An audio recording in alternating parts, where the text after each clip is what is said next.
Olá, amigos internautas! Começando mais um Visita na Rede e hoje eu recebo Juliana Simonetti.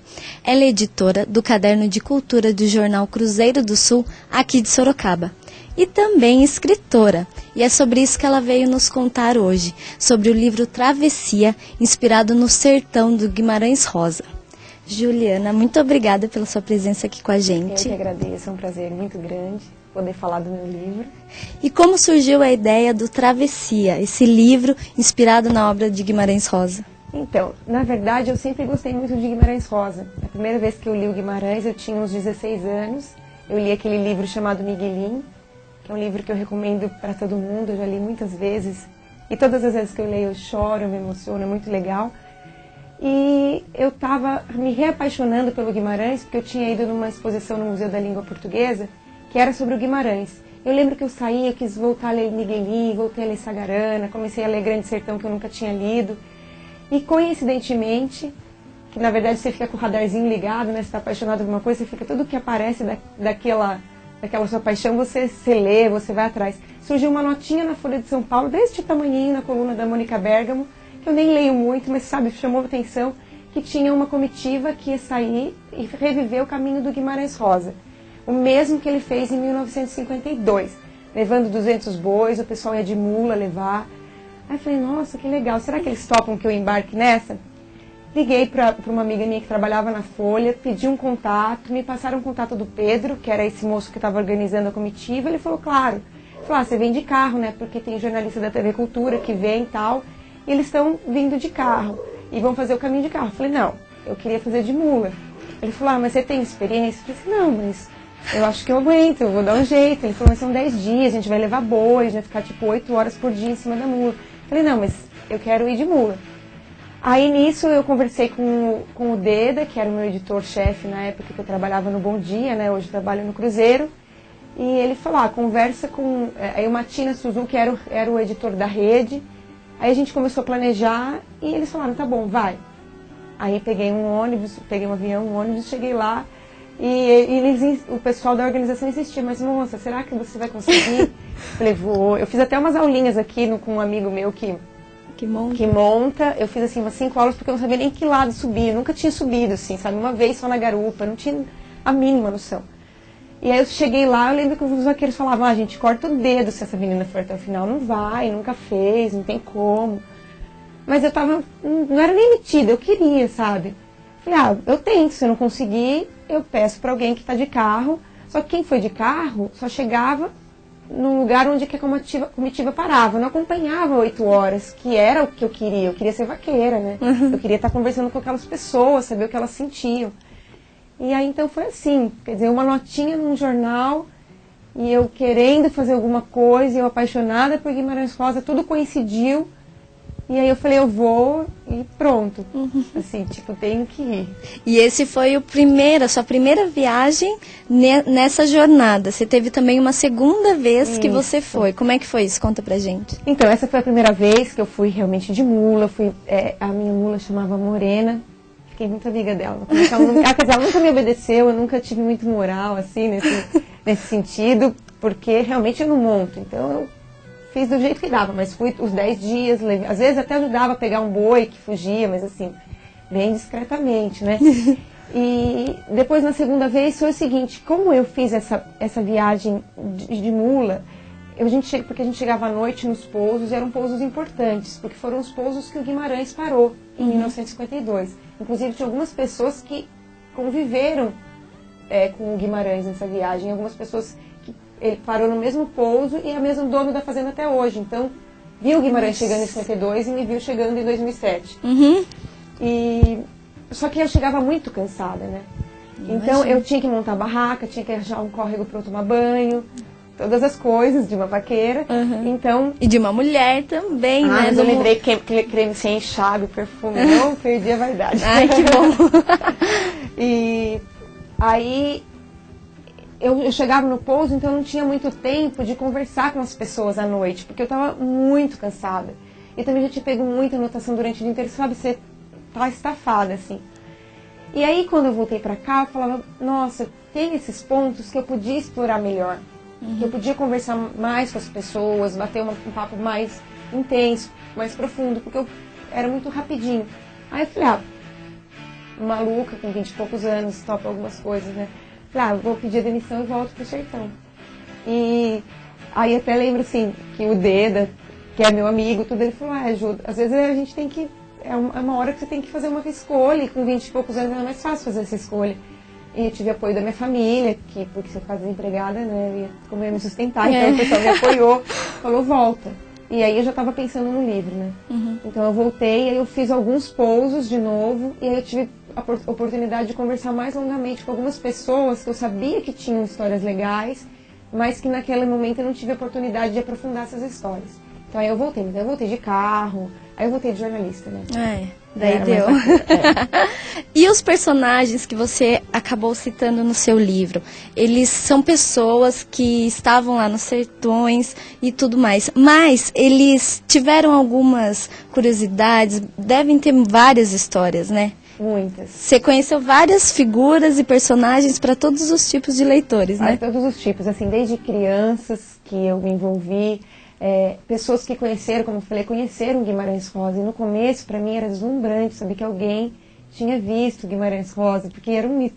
Depois você vai desmistificando, assim, porque eu lembro a primeira casa que eu cheguei, a pessoa falava, era tipo uma visita guiada, era uma casinha bem simples, de madeira, assim, e olha, aqui o Guimarães almoçou e tal, sabe, todo um mistério, até chegar no ápice, aqui é a cama que ele dormiu, que você vai dormir essa noite. Nossa, eu vibrava. E depois você vai começando a ver que você vai trombar, esbarrar com Guimarães Rosa nessa viagem o tempo inteiro, porque ele fez esse caminho, né? Então eu tive a oportunidade de conhecer, por exemplo, vou citar alguns exemplos, o Seu Crioulo. O Seu Crioulo, ele é primo do Guimarães Rosa, e ele fez a viagem de 1952, ele tinha 17 anos na época, e ele fez com o Guimarães, foram 7 vaqueiros, e ele era uma das pessoas que estava nessa comitiva. E refez com a gente em 2007. E ele é primo do Guimarães Rosa, ele tem várias histórias, porque ele falava, eu não entendo muito a literatura do meu primo, porque imagina, ele tocou boi, um monte de coisa, e deu o livro, o nome do livro é Corpo de Baile, não posso entender, sabe? Eles às vezes não tem uma proximidade muito grande com o tema. O pai dele é citado na obra, só que é citado como Frederico Freire, na festa de Manuelzão. E o nome do pai dele, na verdade, é Chico Moreira. Só que o Guimarães possivelmente não colocou, até porque era primo dele, e ele se baseou na realidade, mas ele fez ficção da realidade, então ele trocou alguns nomes, ele inventou algumas coisas, criou. E aí o pessoal da família ficou muito ofendido. Ele falou, o Seu Crioulo falou, mas não tem problema não, a gente já fez um livro com meu pai, chama Chico Moreira. Como se aí agora tivesse tudo certo entre a família. E tem uma outra personagem que eu acho que é legal citar, que é a Dona Antonieta, que eu conheci, ela tem, na época ela tinha 86 anos, né? E a comitiva de 52 passou pela fazenda dela. E depois o Pedro Bial fez uma série também que ele visitou. A minha foi a única vez que foi feita a viagem com um boi, com mula. O Pedro Bial fez exatamente o mesmo caminho, só que sem boi, sem a comitiva, né? E aí ela começa a falar do Guimarães, ela fala, daí ele filmou tudo aqui, ela começa a se confundir com o Pedro Bial, sabe? Tipo, não tem muito... E aí ela vai falando dela, quando ela pega confiança em você, ela traz uma coisa assim do quarto, que é uma caixinha de madeira. Eu falei, nossa, o que é isso? É que eu ganhei de presente do Guimarães. É tipo, é o grande... Ela falou, pensei até em lascar e dar um pedacinho pra cada um que vem me visitar. Porque ela fala assim, porque eu adoro esses Guimarães Rosa que vêm me visitar. Nossa. Então, Guimarães Rosa pra ela não tem nenhum livro do Guimarães, ela nunca leu. Mas ele tem uma importância incrível, porque leva a visita até ela. Então ela ficava agarradinha assim na minha cintura, sabe? Ficava me segurando. Ai, mas eu gosto tanto desses Guimarães Rosa, então eu virei um Guimarães Rosa. Mas pra ela. Pra ela, que vem me visitar, eu tinha tortinha, tudo. Então, pra ela, o grande mérito do Guimarães, e que eu acho isso maravilhoso, isso é um conto do Guimarães. Se ele pudesse ter visto essa história, com certeza viraria literatura da melhor qualidade, porque é muito bonito que, pra ela, o que ficou é essa afetividade das pessoas que vão atrás dela e que dão importância a ela por essa passagem. Então, esses Guimarães Rosa. Agora, a literatura do Guimarães Rosa, para ela, que é uma senhora que não sei nem se sabe ler, não é tão importante quanto aquilo. Então, algumas histórias que você vê, que você esbarra, no Guimarães, não na literatura dele, mas talvez na poética dele. Com certeza. Né? Então tem umas histórias muito bonitas que emocionavam assim no caminho. E você decidiu que você já ia com a ideia de fazer um livro sobre essa viagem, e daí você veio e você achou que ia render mesmo um livro, você chegou meio perdida, como é que foi? Então, quando eu estava acho que no 6º dia, assim, eu falava, meu Deus do céu, o que eu vou voltar para a redação? Não vai dar nem para escrever uma matéria. Você foi registrando tudo? Porque assim, no começo eu registrava muita coisa, depois você começa a se envolver tanto que parece que você fica menos jornalista, porque aí tinha alguns problemas que eu tinha que resolver da viagem mesmo, ajudar. Ai, gente boa, aconteceu isso, ou essa casa é muito ruim, onde a gente vai pôr a barraca, algumas coisas da viagem mesmo. Então no começo eu registrei muito, no final eu fui registrando menos, mas na verdade eu nem sabia, mas eu estava registrando muito internamente, eu estava vivendo aquilo. Uhum. Eu não tinha mais assim discernimento entre a vaqueira e jornalista, meio que virou a mesma coisa, meio que eu estava envolvida. E eu voltei para a redação, falei, gente, não vai dar para escrever uma matéria, eu pensava, eu não peguei coisa suficiente. Estava desesperada, achava que não ia dar para escrever a matéria. Nossa. Aí quando eu comecei a escrever, a gente saiu com 14 páginas, a gente saiu 2 por dia, 14 páginas daquele formato do Bom Dia, né? E, quer dizer, rendeu um monte. E acabou, tal. Aí, passado umas semanas, assim, eu, por nada, também sem saber muito bem, comecei a escrever alguns contos baseados nos personagens e colocar num blog. Mas assim, sem pretensão. Sem nenhuma pretensão, não sabia se dava um livro, não pensei nisso. E aí começou muita gente a acessar e falar, nossa, que legal. E aí começou a me entusiasmar. E aí quando via tinha um livro. Mas quando eu tava lá, achava que não tinha nenhuma matéria. Tipo, tão que eu tava envolvida, assim, sabe? Não sabia, não fui com a ideia de um livro de jeito nenhum. E a partir daí, você foi em 2007. Uhum. E o livro foi lançado praticamente em 2010. Isso. Então você levou um período assim de conhecimento de tudo que você passou também, não foi? Tem isso, sim, com certeza. Eu acho que eu comecei a escrever ele em 2008. Então, assim, quer dizer, já tinha as matérias, tinha as minhas anotações, alguns contos. Mas eu acho que ele começou a sair assim em 2008, e depois ele ficou muito tempo parado, depois eu voltei, até que em 2010 eu lancei. Uhum. Mas assim, não foi um período que eu fiquei só ligada a ele, só em cima dele. Certo. Ele foi acontecendo, assim.